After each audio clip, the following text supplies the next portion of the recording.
mangsaku ya kuwi dhisik pangan. Oh, lah ngono ae kleru.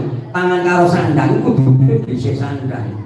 Lire piye? Nyatane bayi lair teplok ku banjur disandangi digedhong. Lah dene kok ya salah. Yen aku mbatang dhisik pangan mergo jaban bayi durung lair kuwi.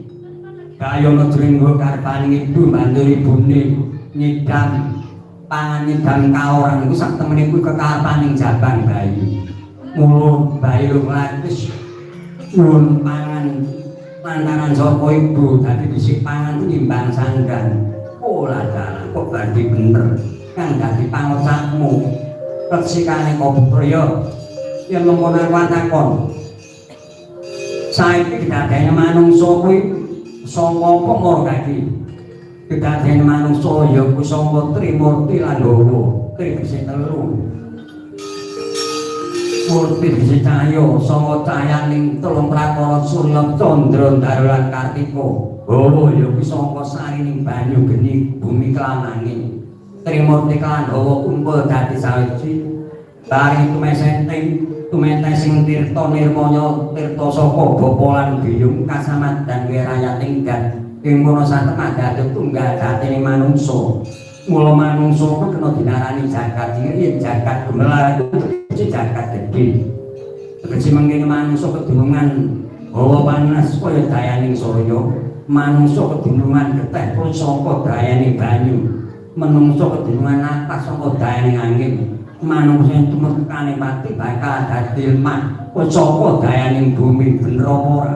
Ora dalan. Yen kok bener kang dadi pangucapmu kane Putra. Ya, yen ora katakon maneh. Jagat kang gemelar kapirang nata pirang perkara ngono Gajah Darna. Jagat kang gemelar kapirang ana telung prakara mung jenengake jagat Triloka.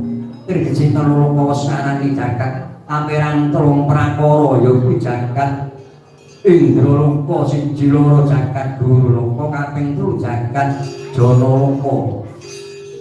Kuwi wedine piye jagat Janaloka tegese jagat isih gunggung wong-wong durana sining tumitah isine lagi gawe bicara kang padha pating karek kuwi kang dinarani jagat Janaloka yen jagat Durloka jagat kang wis gemelar ana isining manungsa lanang wadon bunga susanan liya-liyane iki yen jagat Indraloka tegese jagat ing kaalusan kok jagat ing kasukman manungsa wis tumekane mati bakal undur ning jagat Indraloka kuwi mau.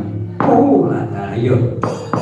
Yen mengkono bener kang dadi pangucapmu. Kata-kata kok maneh takon piye? Manungsa kuwi karo dewa kuwi awune luwih tuwa sapa? Yen saka mangsamu tuwa sapa? Yen mangsamu tuwa dewa tinimbang manungsa.